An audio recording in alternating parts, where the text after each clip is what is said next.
You're listening to Neuma, the Crossroad of Science and Enlightenment. This podcast is a place where science meets soul and healing meets hope, where the latest in science meets ancient wisdom to illuminate the path toward healing and transformation. We break through stigma and misinformation to explore the transformative power of psychedelic therapy, holistic health, and the mind-body connection. Through stories, insight, and expert conversations, we provide practical solutions to help you reclaim your mental health, embrace your spirituality, and achieve true enlightenment. Hosted by Alan Wiederhold, author of the book Walking in the Garden, Discovering God Through Psychedelics. Alan is the consummate explorer, passionate about empowering others to embrace the divinity of their true selves, as well as the founder of Neuma Health, whose mission is to restore and transform lives. Here's your host, Alan Wiederhold. Hey everyone, welcome back to Neuma. This is Alan Wiederhold, and I have this love for telling stories. I think anybody who has been in the military or is a first responder has probably 100 stories in their back pocket that they could probably tell at any time. I happened to be in New York yesterday. I was talking to some new friends at a clinic, and we were kind of sharing something about stories. And I didn't realize how relevant it was going to become until this week, where I really got connected to Diego Ugalde from the Warrior Side Project, as he and I have gotten to know each other. And today I have a very special guest, Rob Poynter. Rob has actually been part of this cohort. He is a first responder, been kind of on both sides of the aisle of law enforcement. We'll talk a little bit about that, but welcome, Rob, to the show. So glad to be here. Thank you for having me. My pleasure. So let's get into it. Tell me a little bit about your background, because we started to talk about this. I'm like, this is too good. We got to get this on. Yeah. My background is I'm a retired deputy sheriff. So I was in law enforcement for roughly 15 years. 2018, I was a motorcycle cop. 2018, crashed my motor. I ended up having a bunch of surgeries, unable to get back to the job. I retired, and kind of started me on this path that has taken me to, what we're going to talk about even more. Yeah, grew up in a law enforcement family. My dad was a deputy sheriff as well. Always been about law and order, protecting and serving. And yeah, kind of a unique background to get into the plant medicine. So now I know that just from my own personal experience, I know from other guests I've had either law enforcement or what I would call a structured background. Whether you call that law enforcement, religion, what we all have kind of these parameters of how we grow up. I had a prior guest who his sister's name was Liberty. His name is Justice. His father was a police officer, but actually started off as a Vietnam vet. So yeah, justice and liberty for all. So it's what was that like? I mean, growing up in a law enforcement family in Law and Order, because I feel like there's got to be some stress there. Yeah, I mean, my dad was definitely disciplined. My mom left when I was 7. So it was just me and my dad. And super solid dude, really, really good guy. Taught me a lot about showing up, was always there for me. And unfortunately, he was also an alcoholic, just a high functioning alcoholic. So that was kind of a, rough part of our relationship, because that affected me. I didn't like seeing that. And not that he was, mean or anything like that. I just didn't like seeing what it did to his health. And eventually, it was like a slow train wreck, essentially, right? So self-medicating with alcohol, compartmentalizing. He was a homicide detective as well. So he saw like the worst of the worst. And so compartmentalizing, self-medicating, like I said, watching a slow train wreck, and essentially knocked 25, 30 years off of his life. So yeah, that wasn't cool, but I did get a lot of discipline from him. I mean, and not in a bad way. I think discipline's good, structured discipline. So, but I was, grew up in sports. I didn't go into law enforcement like at the normal age of say 20 to 25, because I was very concerned with that alcohol aspect of it, because that's essentially how a lot of law enforcement officers handle the stress. They self-medicate. Yeah, and I remember talking to Justice, and his dad went to see, I think it was the police psychologist. And basically, I'm having trouble sleeping. Like, well, I think it's like I'm an upstanding Christian man. Like, I don't drink alcohol. And he's like, well, you better start. So then he said he went back and still couldn't sleep. How much did you drink? He's like, well, I just drank a glass. He's like, drink until you no longer stay awake.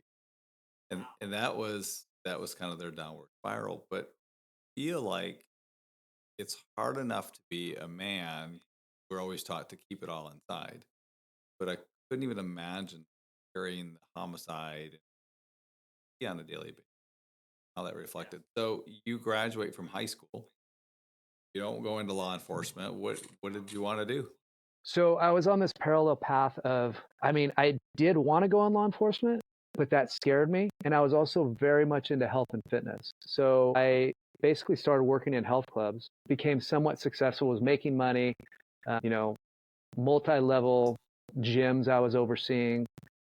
And eventually I had my own gym. And so I'm coming up on about 31, 32. I have my own gym. One of my members is the wife of the undersheriff of the county that is right next to ours. Just happened to start talking to her about, I always wanted to go in law enforcement. I shared with her my concern with the alcohol. And she said, oh, no, it's not like that anymore. And I was like, okay. And talked to my husband. So I talked to her husband, and he's like, no, it's not like that anymore. So I was like, okay, cool. He's like, why don't you, put in an application? I was like, okay, great. And my wife now, we had owned this gym together, and we'd been going out for a while. Obviously, we had a gym together. But I came home one night, and I just said, hey, I'm going to put an application to be a deputy sheriff. And she's like, what are you talking about? And I was like, oh, I mean, I never shared with her like that I'd wanted to do this before. And she's like, we have a gym. And I was like, oh, yeah, it's okay. Like, you can run the gym and I'll be a deputy. So she was very supportive, though. She eventually was like, oh, okay. I didn't know that's what you wanted to do, because I just never shared it. Wow, that's really amazing, though. So she just said, I'll support you 100%. She's a wonderful human being. Yeah, we've been married for 23 years. Okay. And I'm like that. I'm like, like, I'll just come home and be like, hey, I want to do this. And she's like, what are you talking about? But she's always supporting me. She also grew up in a law enforcement family. So her dad was in the Vietnam War, came back, was actually a U.S. Capitol police officer. So she understood it a little bit, which was good, but concerning too, right? Helpful. So she understood what we were going to be getting into. That's good, because I know when I talk to other athletes, like triathletes in particular, because they always call it the Ironman widow. Like, the husband goes off to train for an Ironman, he's gone all the time. And there was a part of my life, a section, I used to do those things. And I was always fortunate because my wife did them too. So she understood if I said I wanted to go run 100, well, she was already familiar with it. So it sounds a lot like that. Like, okay, yeah, whatever, I get it. Yeah. And she actually ended up becoming a police dispatcher, because she was helping me study when I was going through the academy. And she's like, this is really interesting. And so we ended up selling the gym. I became a police officer. She became a police dispatcher, which is another story, because there was times where she was dispatching me to a man with a gun, or, you know what I mean? Stuff like that. I didn't even think about that. So yeah, wow. Yeah. So what were her feelings after, like, sending you out on the job? I mean, can't even imagine. Well, I would always make sure that, once I was done with call, I debriefed with her, because that's an issue that dispatchers have, is that they don't really know what happens at the scene of the crime. So they kind of, things go in their head, the worst things go in their head, and they don't get that debrief, right? So for us, which you need, because otherwise you start making stuff up, and they're not kind of, it's an unsung position, and it's an unsung hero, the dispatchers of law enforcement, first responders. So we were very fortunate, because I could debrief with her, and eventually she ended up going to another agency. So we were very fortunate. If she had a rough call at the other agency, she could come home, and I could usually say something like, the officer probably, did X, Y, Z, or that this is why he did that, and so it was good for both of us. That is helpful. I was having a conversation with somebody yesterday. We were talking about how insane the brain is. How you can either manifest beauty, love, gratitude, or you can manifest things that didn't happen. And we were actually kind of talking about stories we tell ourselves and the real stories of the things that actually happened. And then the stories that didn't, that you can actually convince your brain and your mind that they did. And it's just so fascinating how that works. So it is really great that you were able to be that support system. Or I guess I never even thought about it either with dispatchers. How, and I'm sure that no one does. No, they don't. They're like, at the agency we worked at together, they were like in this old bunker, essentially, away from everybody. And just, it's the unsung heroes. And it's super unfortunate. So you're in, she's dispatching somewhere else, and then you had the wreck. Yeah. So, went through my career, started off as a deputy sheriff in that county. You start off in the jail, then you can go to different duty stations. So I did a bunch of different things. I worked at the airport. Then I went to our main duty station and then did some special operations. And then I got on the motor. So yeah. Come on. Rolling around looking bad, right? Yeah. Glasses, turn on the lights, and everyone's like, yeah. And I'm on a Harley. Yeah, so it's loud and just command presence. It was cool. Command presence. There you go. It was and it was a great position because I basically went 10-8, which means I went into service from my house. So like I didn't have to go into a muster. So usually, say you're working patrol, you've got to go in, you go to a muster, a meeting before you go on duty, and then you go out and you have your beat or your sector. For me, I just would go 10-8 from my house, and I had the whole county that I could ride around on this bike. It was phenomenal. I loved it. That sounds pretty amazing. So then how did the accident happen? So yeah, I'm driving home one evening, and I saw a fresh green light up the road. I gassed it, prepared to take a right-hand turn that I'd taken hundreds, if not thousands of times before. There was a slick substance on the roadway that I didn't even see, so I got into the right-hand turn, and I started sliding, and the bike ended up catching traction, and it's an 800-pound Harley, so there's a ton of torque. So then it threw me, flipped me over into oncoming traffic. I slammed down. Immediately felt my thumb was on fire. Looked at it. It was already starting to swell. I couldn't squeeze it. And I was like, oh, and that's my gun hand. So that's running through my head. And I go to turn my head, and it felt like someone jammed a rod down in my neck. So I was like, okay. And that's what happens when you land on your head. And then my shoulder, I went to lift up my arm, and it just felt like it was a hanging piece of meat here, and it was all tore up. I could tell it was tore up in here in my bicep. So yeah. And then ironically, my wife, we would work our schedule. So when I got off, she would go into her job. Right. So we'd always have someone at home for our child. And I knew she was going to be coming. So the officer that arrived on scene, I said, dude, you got to call her because she's going to, she sees me dumped on the road, she's going to freak out. And so I called her. She came. And after she realized that, I wasn't fatally injured, one of the first things she said to me was, and I think this happened for a reason. And smart ass me, I said, yeah, the reason is I took the corner too fast. I'll be back to work on Monday, right? And, just pure ego, because there was just no way that I was going to be going back to work on Monday. And she meant something so much deeper that come to find out was real. But what's I've been learning over this last 6 months, things don't happen, they happen for you.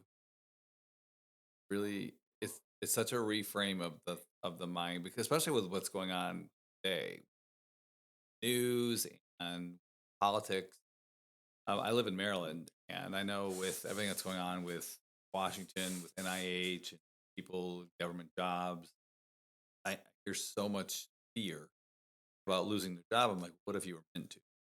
And it's like people don't want to hear that. Like, wait a minute, like, so yeah, so you think you're going to be back to work on Monday, but there's other plans for you. Yes, absolutely. It was such a profound thought that she knew something. Women are so much smarter than we are. It's like, I've been married 26 years, and my wife is way smarter than I am. Yeah, I could tell you so many stories how profound she was before I even started this. job. Like we had a little party for my dad to come over, and I was going to tell him. And, during the party, she comes up to me and she goes, "Do you think this is going to change you?" And I was like, absolutely not, just so arrogant and cocky about it. And it changed me so much. How did it? I mean, I guess driving a Harley, turning on lights, command presence. There, I could see sunglasses. It wouldn't change you at all. So walk me through like what happened after that, because like that's got to be a blow to the ego that you didn't think you had. Yeah. So what happened after that was I had several surgeries, reattach the tendon, redo my shoulder, my bicep, and then I actually did both my knees at the same time too. So no distractions, no reports to write, no court to go to, no mandatory overtime, no smoking and joking with my buddies, just me in my head, sitting there in my man cave, thinking about, to be honest with you, how horrible I had been to my wife and my son over those last 15 years. And, what I came to realize is that I basically, the armor that I wore at work, I'd brought it home, and I thought that I was protecting them, and I was pushing them away. And I wasn't being the best person I could be that they deserve. And I knew that, so then I was like, okay, I'm going to figure this out. I'm going to do everything I can to be that best person. And I dove deep into mental wellness, mental health stuff. And when I was kind of strong enough, I started scaling to try to do some yoga, because I had a cast, I had a sling. I didn't do both knees at the same time, so I was kind of a mess. So I started doing yoga where I could. I started meditating, tried, journaled, was reading self-help books. I was like, okay, I'm going to read my way out of this thing. Nothing was working. And I failed to mention that the things that were happening to me was, it all started off with these calls that I had gone to over the years had just kind of accumulated, and I never really dealt with them. I mean, I've been on calls where a husband killed his wife in front of their two kids on Christmas Eve, right? So then, you can't go home and have Christmas Day and be okay, but you push it down, you muscle through it, but it's just that accumulation of calls over and over. There's nothing you can do about it because there's 10 more calls on the board, and you've got to go do it, and that's just the way that it is. So over the years, it just accumulated, and it started off with just my frustration level was very minimal. Then it became, I was angry, and then it became just, I was full of rage and just horrible to them. So going through all of those modalities of trying to get better, of, yoga, meditation, journaling, self-help books, and not being able to really touch it. There wasn't any help. Are you still catching me? You were deep down. And do you think some of that had anything to do with like what your father was processing? So he turned to alcohol, and you're now, I don't want to say licking your wounds, but you're healing. You're now having to slow down, and you're now starting to see the scars, the battle scars that had been manifesting itself for several years, correct? Yeah, and it's interesting, you say that, and probably everybody on the outside could look at me and they could see it and they could say it, and I would have just been like, oh yeah, whatever. You have no idea. And it actually, goes even deeper than that. It goes to basically my mom leaving when I was 7. And that was not going to get into any of that yet, but yes. Okay. So I know that with trauma at an early age, it never leaves. And Bessel van der Kolk says it best. I mean, when the body keeps score.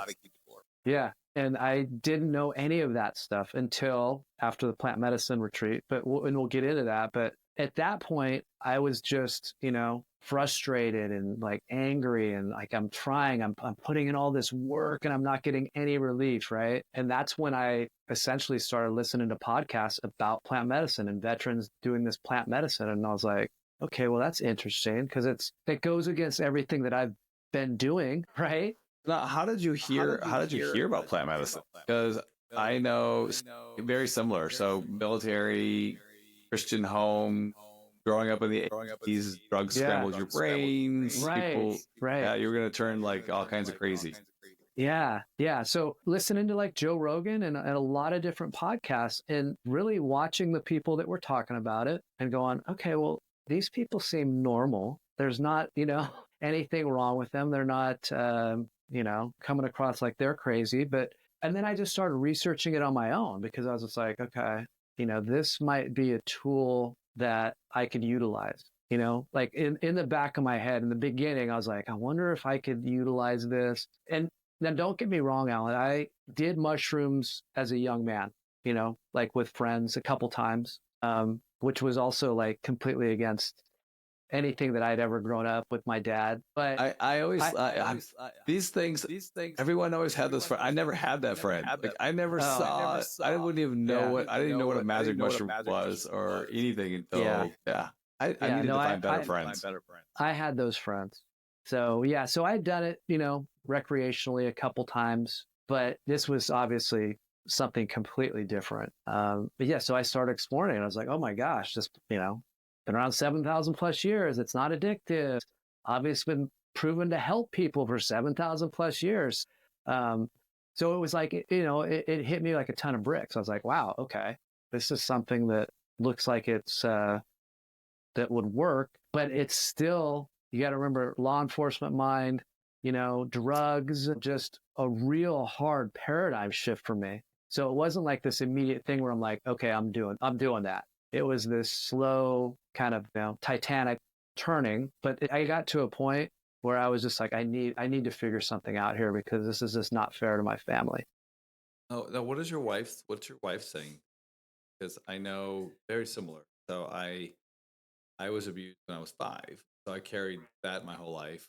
And then I created all of this persona, same thing. People looked at me and said, oh my God, he's so got it together. And on the inside, I'm like, it's what I lay in bed. I was talking about this yesterday. Like I was laying in bed trying to figure out how to kill myself without being a burden to my family. Like one can really exist with the other.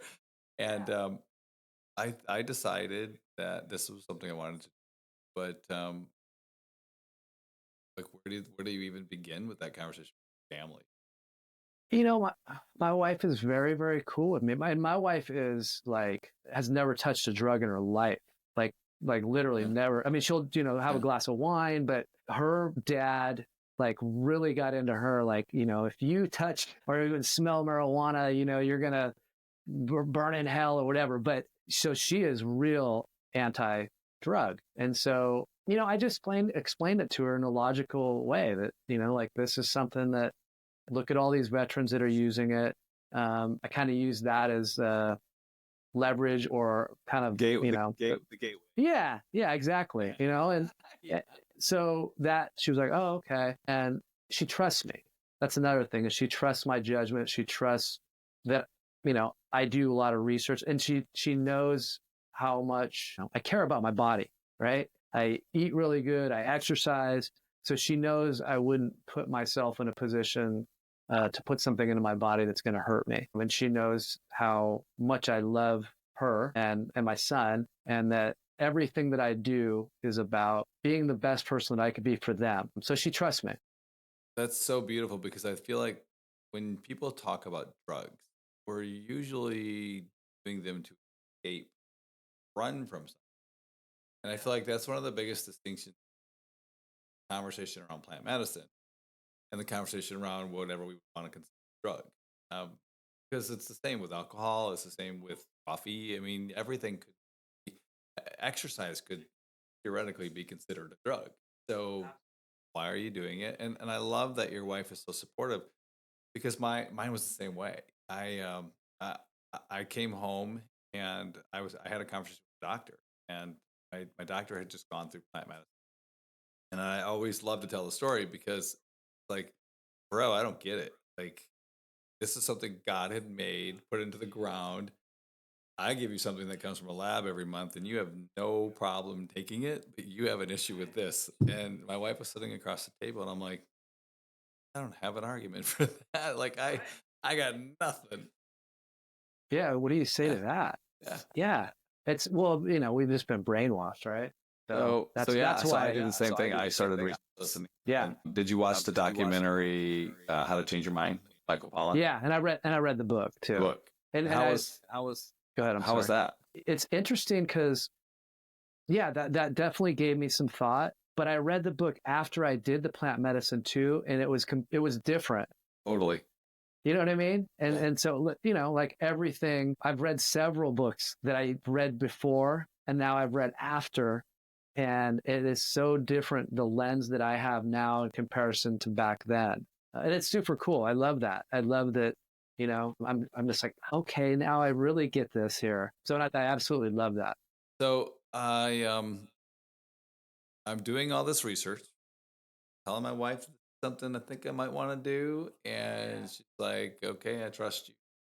How did you find a place? The reason I ask is because I think in our community we always say the mushroom finds us. So Right. So I'm now I'm actually looking, and all I'm finding is veteran kind of run retreats or for veterans. And I'm like, oh God. And I'm even calling studies like colleges, like, hey, if you've got this going on, I would love to be in your right. I'm like, I definitely drank the Kool-Aid, and I was like, I'm going to do this one way or the other. I'm going to find this out, and I'm going to do it. So came across this organization called the Siren Project, and it's founded by first responders, 2 firefighters, basically the same, you know, issues, mental health issues that I was having. We're able to get into a veteran focused retreat somehow. Angela Graham, with a founder, like told the facilitator down there right when, you know, she went through, she said, oh my gosh, this is what I needed. I'm going to start my own nonprofit, and I'll be back here within a year. And I'd like you to be the main facilitator, who was Dr. Andrea Lucy. You know, I think Andrea was probably like, oh, you know, she probably hears that all the time, right? Mm-hmm. And Angela did it. I mean, she started a nonprofit, you know, raised funds, because basically the Siren Project sends first responders down to retreats and pays for them. So I found them. Yeah, I found them. And I actually found them, I thought it was only for firefighters. And I had a buddy that was having a hard time, and who was a firefighter, presented it to him, and he passed. And so I was like, okay. So then I called Angela, and I was like, hey, can I do this? I'm a first responder. And she's like, absolutely. Yeah, we'll take any first responder, any first responder's spouse, child. And so that's kind of how it started. And she's like, but, you know, we're filled up till 2025, I think it was. This was last year. And so I was like, oh, okay, that's fine. Let me put an application in. And I just had a feeling that someone would drop out, because it's not easy to, you know, like, hey, I'm going to go down to Mexico and I'm going to do a hero's dose of mushrooms. I'm going to smoke 5-MeO DMT. It's not easy, right? Yeah. And I just kept, every couple of weeks, I'd call her or I'd send her an email and just be like, hey, because at that point I told my wife, like, I'm committed. I'm going to do this. Right. I'm doing this. And it could be, and I'm retired. So I have free time to where if Angela's like, hey, yeah, we got an opening next week, you want to go? I'd be like, yeah.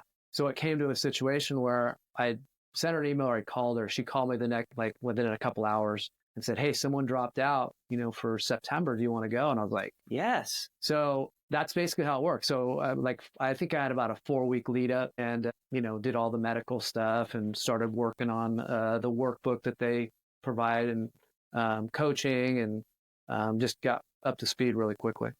So walk me through that whole process. So you do the medical, because obviously we want to make sure that, fit right thing for you. It wasn't psilocybin and 5-MeO. So very, very energetic, stressful on the body. So now you're kind of walking through the intention part of it, right? The work. That's the funnest part. So yeah, and I am disciplined. So like the workbook wasn't this thing where I was just gonna read through the workbook one weekend and be like, okay, cool. This was how I operate. Is like, I've got a routine. Like every morning I've got my routine, and so I incorporated the workbook into my routine. So it was every day I'm working on my intentions. I'm working on, okay, when I come back, I'm working on thinking about the integration. Every day I was like really, really putting a lot of effort into it. Also, one of the things that they talked about is, clean up any loose ends, do everything that you need to take care of, because we don't want you coming home and then worrying about that stuff. So I'm hammering everything out. I've cleaned up the shed. I've painted. I've put new fixtures in, and I'm starting to feel really good, right? To a point where I'm like, oh man, do I even need to go? I'm feeling good. And we were having these group phone calls once every week or once every couple weeks. And one of the other founders, he said, you guys are probably feeling pretty good right now. And you may even think that you don't even need to come, but that's just your ego. And you still need to come. And so I was like, man, is he talking to me? Holy, because I literally, because we've never seen this before. But I didn't know that. I was just like, oh man, did someone tell him? Did he get into my brain? But yeah, so yeah, and it was perfect timing. I love that, because there's always one of two things that happen during that process. So one is that you're like, wow, like I'm cleaning up my life right now. It's kind of good. And then there's the other side where you complex trauma, and it's dredging up some things that you may not have thought about that now you're dreading going. And I remember with my wife and I actually went together. She trusted me enough that she actually was going to go. I think that's awesome. I love that. It was scary because for me it was, is she going to finally figure out that I'm not worth anything, and is she not going to love me, and she want to move on with her life without me? And she's kind of like, I don't get this. Like, we met in college and you told me I was your sweetheart and forever and you're my soulmate, and now you're away. And you're right. It was the most incredibly beautiful experience I could have ever imagined. I got to meet her free of ego, completely. I mean, if you know, you know. So yeah, when we came back together, it was just magical. So I would love that. That's awesome. super cool. So now, what is your wife saying through all of this? Like, you're doing the work, and I love that you're, because I can see so much of that in me. I think military, first responder, you're doing the work. Like, you have the routine in the morning. Like, I'm just gonna add this to the thing that I'm already doing. Like, it's really not that big of a deal. And let's just add to the thing. So, is she seeing changes? Yeah, she's fully supportive. Like, she's just like, okay, and I'm basically, she's gone through the workbook too, because there's part of the stuff where the spouse needs to know, what's going on, and she's trying to do everything she can so that when I get back, I'm going to have this space to where I'm not all, I got to paint that, or I got to do, so she's trying to help and just be super supportive. But she's also concerned, right? Because I'm going to Mexico. I'm doing, a hero's dose of mushrooms. Drugs. Right. Yeah, and so you're doing drugs. And then she's also not ever done a drug, right? And so there's that, like, what's going to happen? I mean, there's so much stuff that, as we talked about, goes on in your head that you make up, that then you believe, right? Am I going to, come back like a zombie? Are you going to be different? Yeah. Right. That's the big, are you going to be different? Right. And I mean, yes, I was, but not, I'm not going to sugarcoat it. It was a little bit difficult coming back for me, and we can get into that too. But yeah, so but her supportive. She's a fantastic human being. She sounds so amazing, and a lot. I mean, like minds. Like, it was really special that she, in the middle of all of this, because we're both like, I'm pushing her away, and we've always made a commitment to go to dinner together every Friday night. It doesn't matter, without fail. We have an 8 and 10-year-old. It's kind of our time to be able to go and date. But it was like very because of the fear that was like the middle of, we don't know what to expect. We've done all the research, hear how beautiful it all is. At the same time, it's the same stories. It's the programming of, don't know what it is. I'm going to be out of body. I'm going to experience I have zero control over. And there were challenging parts. So you're getting on a plane, you're heading to Mexico, and then, like, how was it? It was awesome. Like, because it's very tribal, it's very ceremonial, and just that aspect of it was beautiful. And I was open for it. You know what I mean? I definitely surrendered. I let go. Which was also, like, that's hard being a cop. right? Because if I surrender, I die. I don't come home to my family. And so just like kind of getting in that mindset. But I did get there, which was cool. It was just cool. I was very open to everything because there was the first night we were there, they did the rapé, that. Okay, so we did that, and then there was another one that we did in our eyes, and I can't remember the name of it, but it was a really good stair step, I thought, because it showed how much they cared. They were very, like everybody did it, and some people it's rough for some people, right? I mean, they shoot it up the nose, and they're like, oh my God, it's rough, but it gave us a really good idea of how much they care about us, and so I thought that was awesome. And then the next day, we did a big ceremony. That was kind of a smaller ceremony, the opening night. Yeah. Next day, we did a big ceremony preparing for the psilocybin. And we did a rose petal ceremony, phenomenal music. And,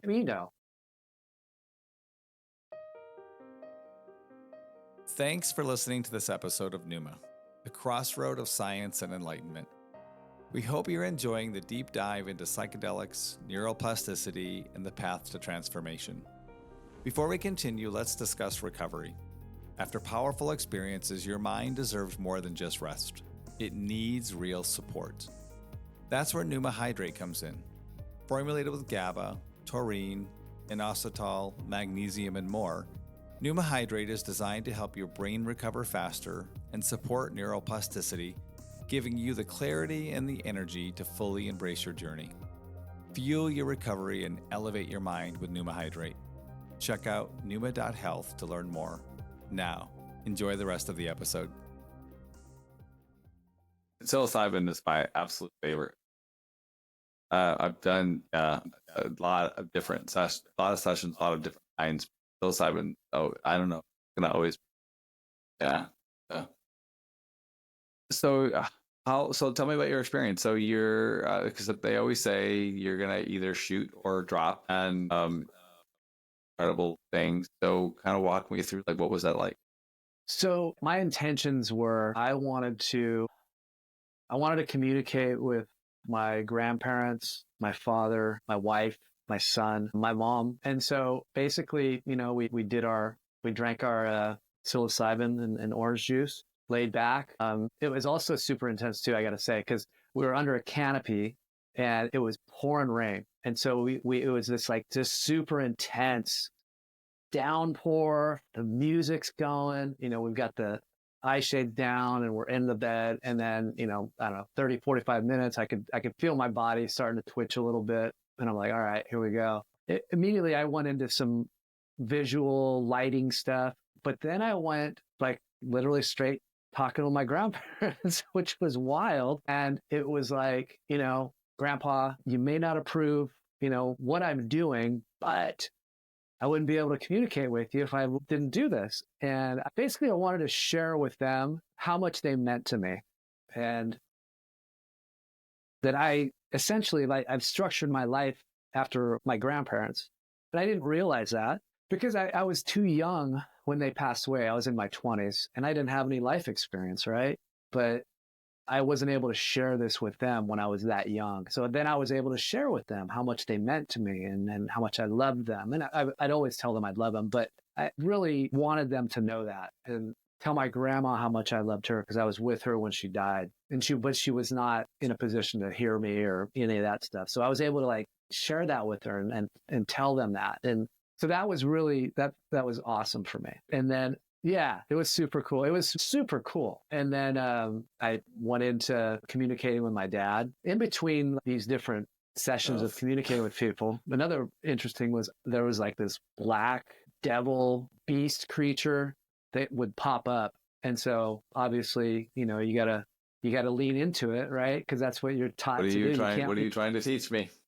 You can't run away from this. So I literally was like, all right, here we go, let's do this. And so I'd go towards this thing. Every single time it would turn into something good. It would it would steer into, I'm going towards it. And then all of a sudden I'm talking to my dad.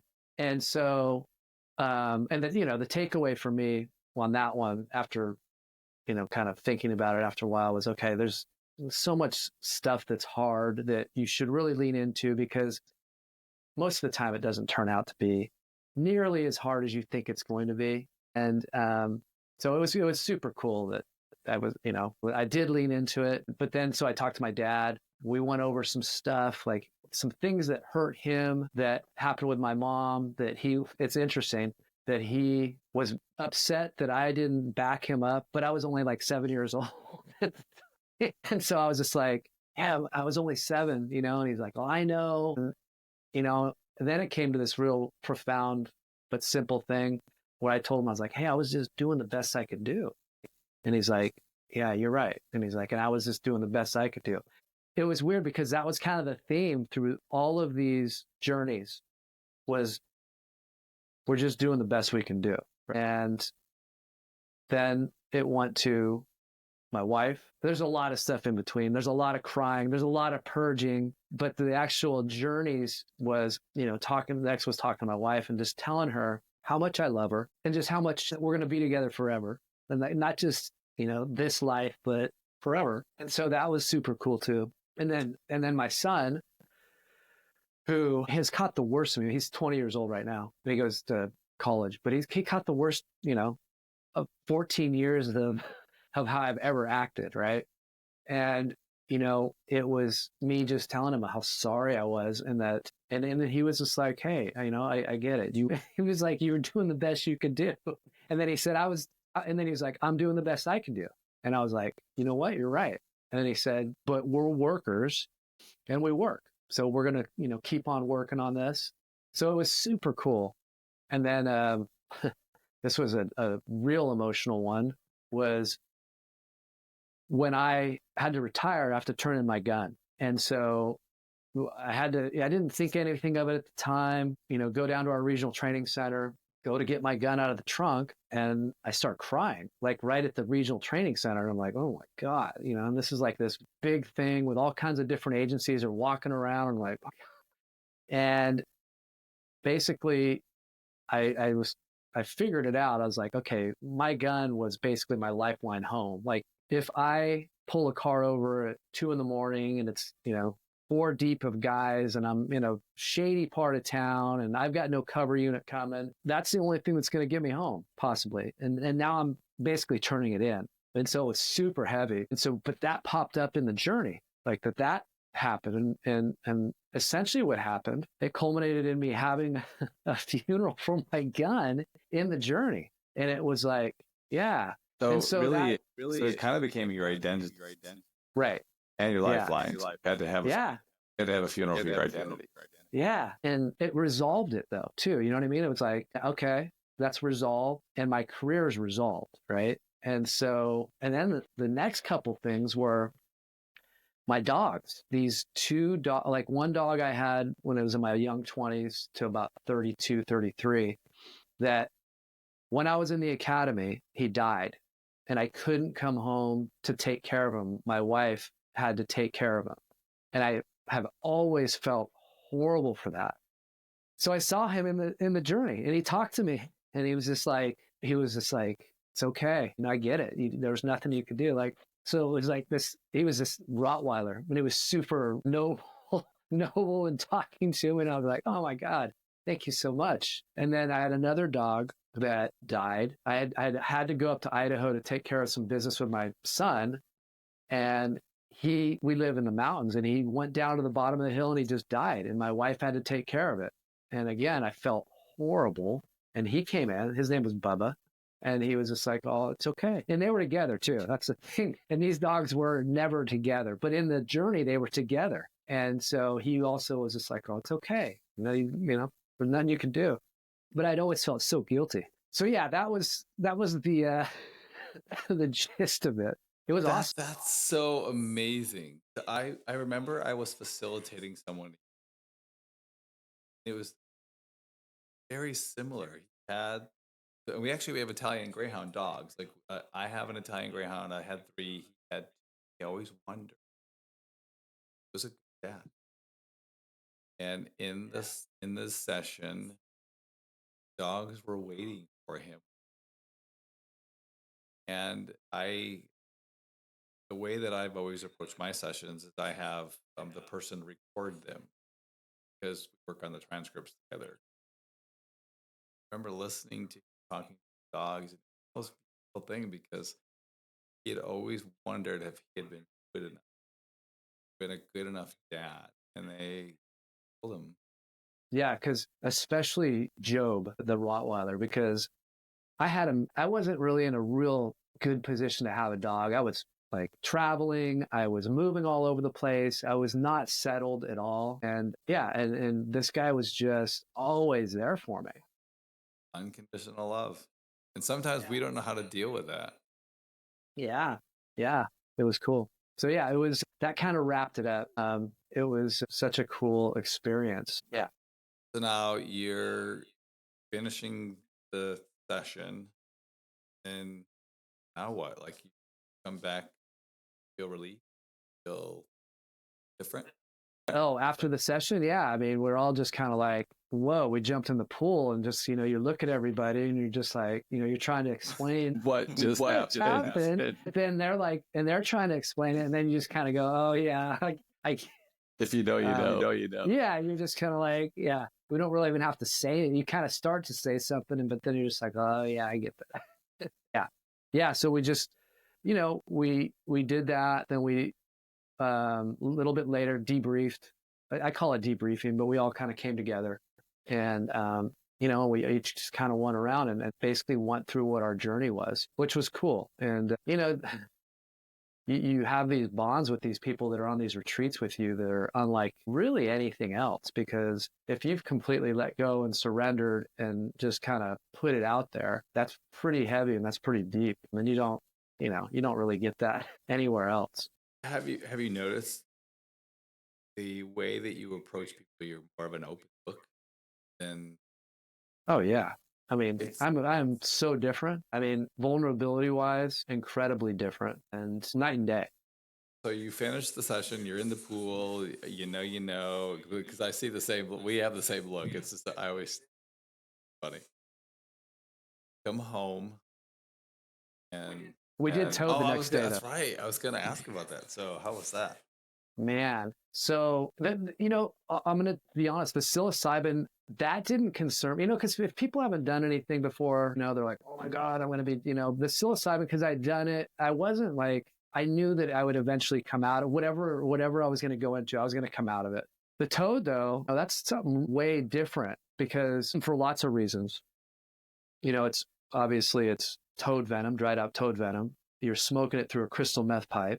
Right. So like, I look at that and I'm like, God, I used to arrest people. They'd have a crystal meth pipe. Like all this stuff is going through my head. So obviously there's a lot of anticipation, but the people that were there, Oscar, the medicine man, Andrea, they just were so kind and so helpful. And, I want you to breathe out this many times and we're going to take a big drag off of it. And so, yeah, so it's like that, it's just you and them, because it's not a big setting of everybody at that time. And so, took the big rip, they said they're going to count down from 10 back. And, I think they said 10 and I was just like, and then just.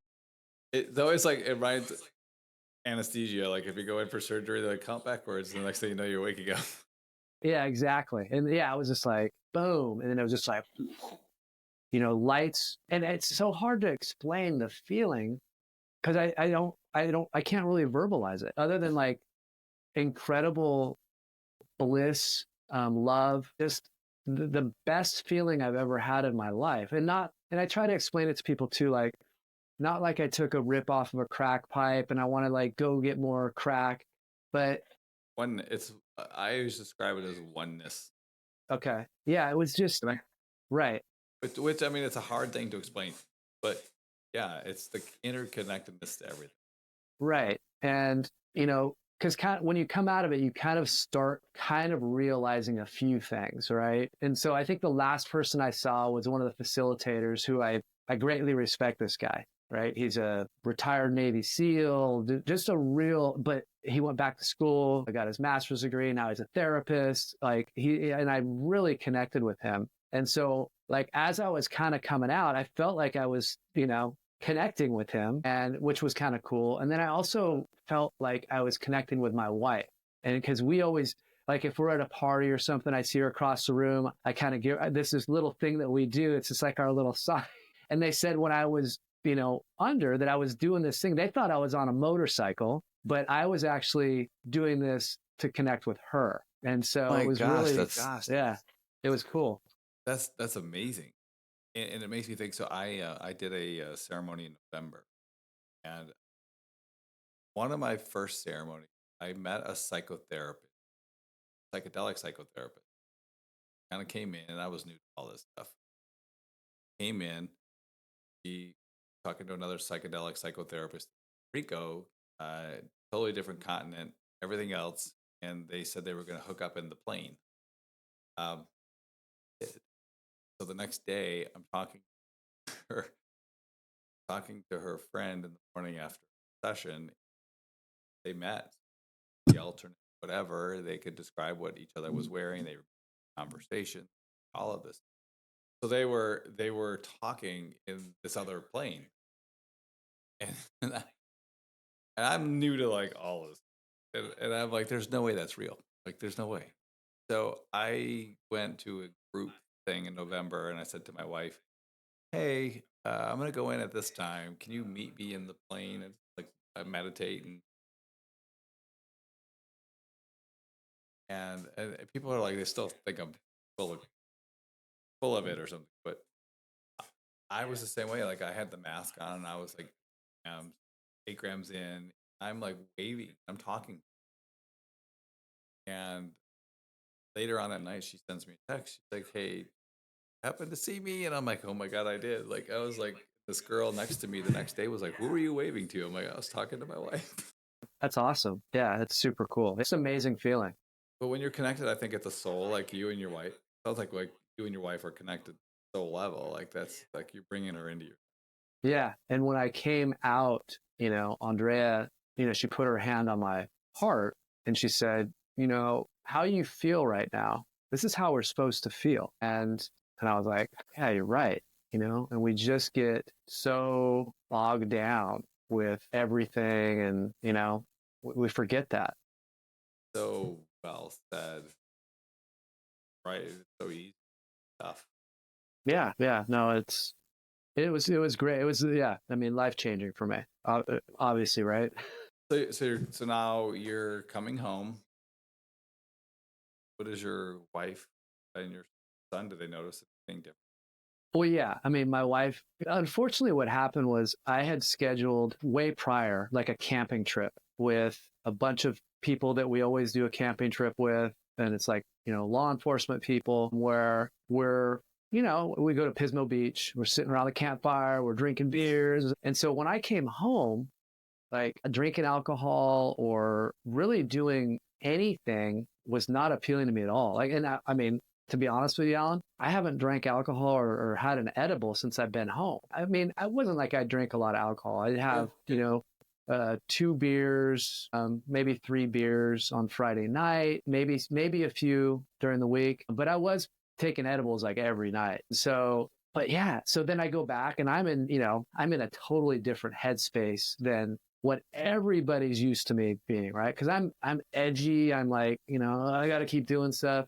And so we go camping and I'm just kind of like, laying around and trying to like figure everything out, which I highly recommend not scheduling something like that right out. And it was just kind of like the timing because I was picked to go late and blah, blah, blah, blah, blah. In fact, I think we always tell you don't do anything for a few days. That's the perfect thing is just to be able to just come home, relax, all that stuff. It just didn't work out. And so, but coming home, I also was like to my wife, hey, I really want to make sure when we go on this trip that we don't fall into the patterns that we used to fall into because when I have a travel trailer before that, we had a motor home. So we have taken tons of camping trips, like, upwards of 100. And we'd always, the day of the camping trip, when we're leaving, we'd get all stressed out, pissed off. I would feel like I'm doing all this work. I'm loading the camper. And what are you doing?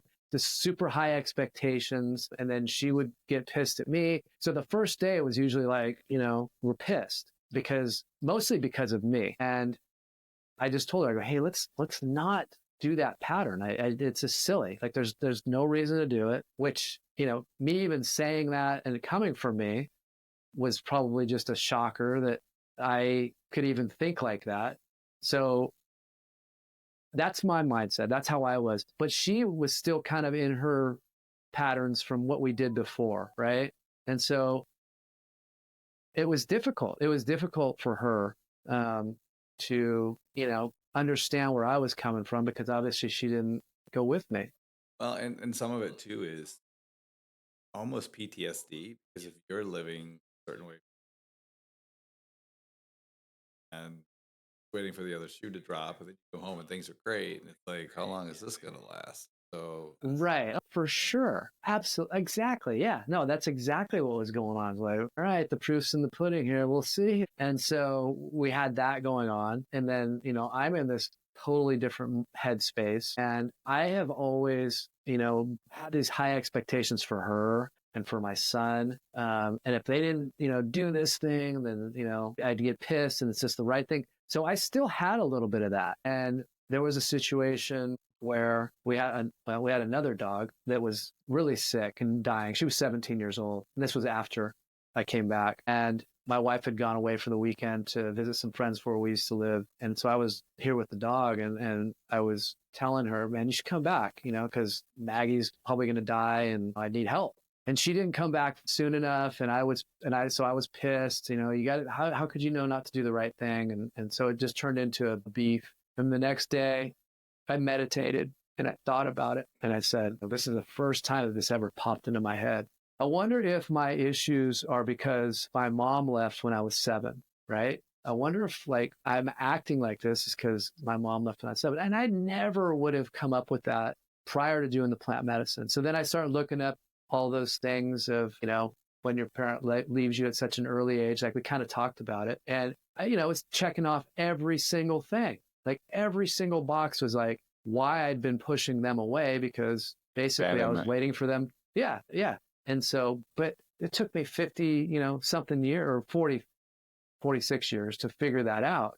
But I had muscled over it so much and I overcompensated so much. So then I had to go to my wife and say, hey, I just figured this out. And then she's like, well, yeah, I've known this for 22 years. I didn't want to say anything to you, right?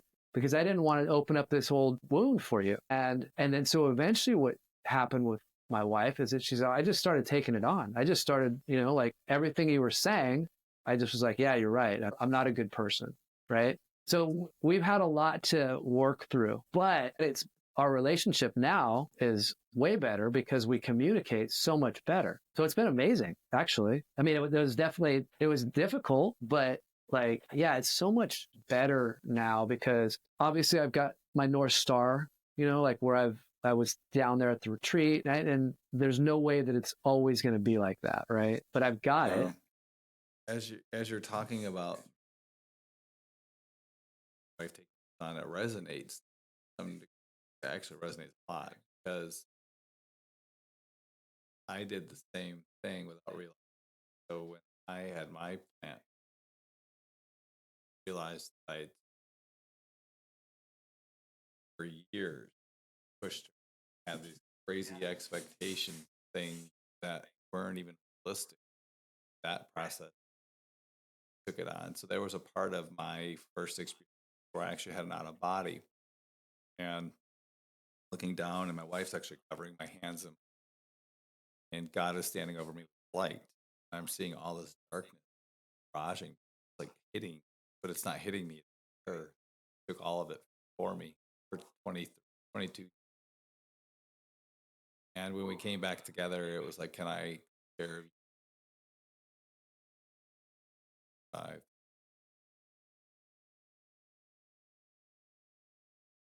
It's beautiful though because you see things in patterns.